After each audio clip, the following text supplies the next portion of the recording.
सोचिए, भारत के सबसे अधिक शिक्षित और सबसे क्रांतिकारी नेता का पूरा सच आज तक आपको बताया ही नहीं गया। अगर मैं कहूं कि जिसे आप सिर्फ संविधान निर्माता समझते आए हैं, उसे आज उपलब्ध वैश्विक अभिलेखों के आधार पर आधुनिक विश्व इतिहास का सबसे अधिक शिक्षित राजनीतिक नेता माना जाता है, और आज तक किसी भी डॉक्यूमेंटेड विश्व नेता के पास उनकी शिक्षा से ऊंचे स्तर की डिग्रियां नहीं पाई गई है। तो क्या आप यकीन करेंगे? जरा एक सेकंड के लिए रुकिए और सोचिए, क्यों हमें ये बात कभी स्कूल की किताबों में नहीं बताई गई? क्यों अंबेडकर का नाम सिर्फ एक दलित नेता तक सीमित कर दिया गया? क्या आपसे असल सच छुपाया गया है? आप यकीन नहीं करेंगे, लेकिन यह डॉक्यूमेंटेड सत्य है। डॉक्टर अंबेडकर दुनिया के उन चुनिंदा राजनीतिक नेताओं में शामिल हैं जिनके पास सबसे अधिक उच्च स्तरीय डिग्रियां हैं। इतिहास की मुख्य धारा की किताबों में इस पहलू को अक्सर प्रमुखता नहीं दी गई, क्योंकि कई विश्लेषकों का मानना है कि अगर उनकी वास्तविक बौद्धिक शक्ति जनता के सामने पूरी तरह आती तो जाति आधारित श्रेष्ठता की सोच की नींव हिल सकती थी। सोचिए, एक छोटा सा बच्चा स्कूल के कोने में बैठकर पढ़ाई कर रहा है, ना उसके पास कुर्सी है ना पानी पीने की इजाजत। अगर वो प्यासा हो जाए तो मास्टर खुद लोटा लेकर उसके हाथ पर ऊंचाई से पानी गिराता था ताकि उसका स्पर्श न लगे। ये बच्चा वही था, बाबा साहेब भीमराव रामजी अंबेडकर। क्या आप जानते हैं, इस बच्चे ने सिर्फ किताबें नहीं पढ़ी, इसने वो जहर पिया था जो सदियों से जाति व्यवस्था गरीबों और पिछड़ों के गले में टपका टपका कर जबरदस्ती उतारी जा रही थी। और उसी बच्चे ने रक्त में खौलते अन्याय को महसूस करते हुए प्रण लिया, एक दिन मैं इस क्रूर अमानवीय सिस्टम की जड़ें उखाड़ फेंकूंगा, उसे राख में मिलाकर इंसाफ की एक नई दुनिया बनाऊंगा। आप यकीन नहीं करेंगे, लेकिन यह कहानी यहां से और भी खतरनाक हो जाती है।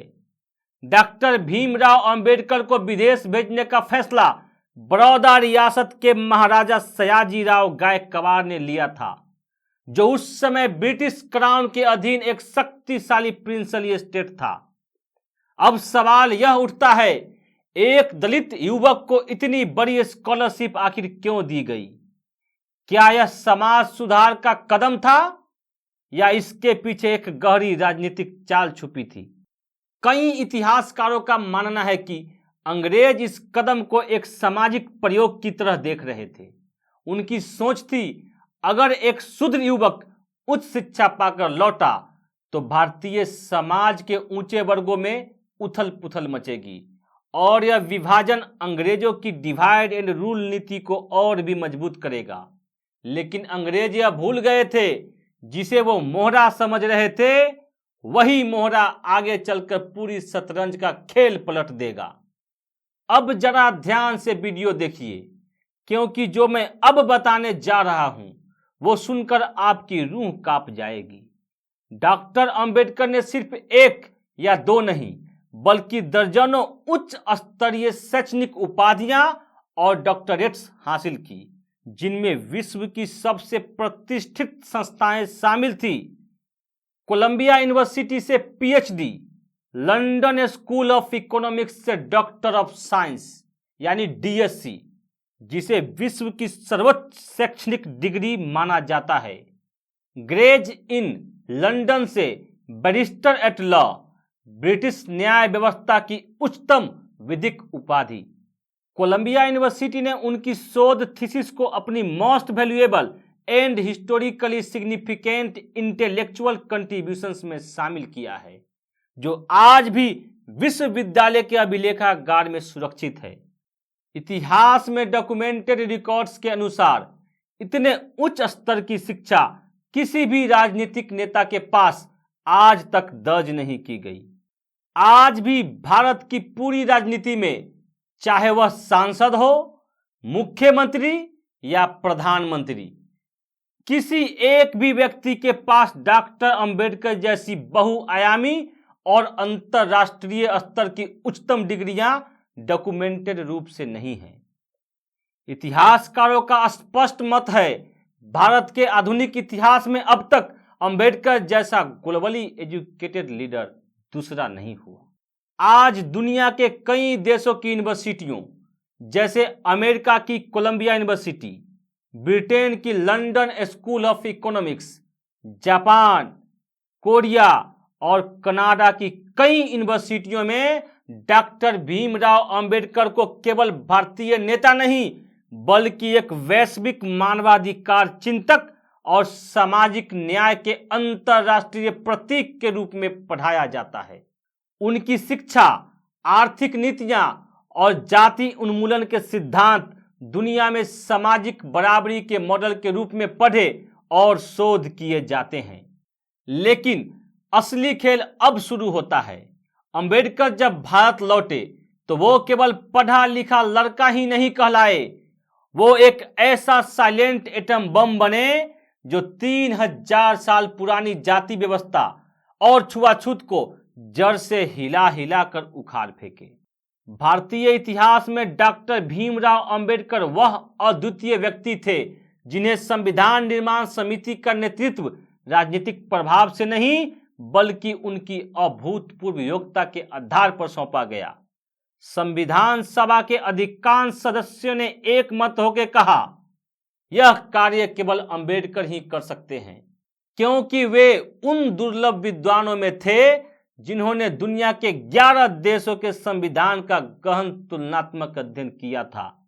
सोचिए, जिसे छूना तो दूर, जिसकी परछाई को भी अशुभ मानकर लोग रास्ता बदल लेते थे, आज वही इंसान भारत के हर नागरिक के फंडामेंटल राइट्स तय कर रहा था। आज अंबेडकर को सिर्फ दलित नेता बताना एक नैरेटिव है ताकि उनकी अंतरराष्ट्रीय पहचान एक विश्व स्तरीय अर्थशास्त्री, दार्शनिक और संविधान विशेषज्ञ सार्वजनिक चेतना से छुपी रहे।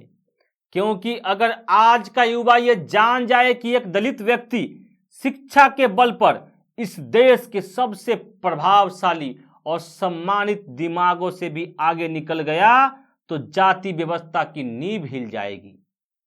उन्होंने कहा था, आजादी सिर्फ कागज की नहीं होनी चाहिए, ये रोटी, कपड़ा और आत्मसम्मान की होनी चाहिए। और आज करोड़ों युवा बेरोजगार है, आरक्षण पर झूठ फैलाया जा रहा है, गरीब आज भी न्याय के लिए भीख मांग रहा है। ये वही गुलामी है जिसे अंबेडकर ने दशकों पहले भांप लिया था। ये कहानी सिर्फ इतिहास नहीं, ये आज का सच है। अंबेडकर ने सिर्फ संविधान नहीं लिखा, उन्होंने भारत के हर गरीब, हर दलित, हर महिला, हर मजदूर के दिल में ये आग लगाई कि इंसान की पहचान उसकी शिक्षा और चरित्र से होगी, जन्म से नहीं। अंबेडकर विश्व इतिहास के सबसे शिक्षित नेताओं में गिने जाते हैं और उन्हें मानव समाज की सबसे बड़ी सामाजिक क्रांति का वास्तुकार माना जाता है। अब फैसला आपके हाथ में है।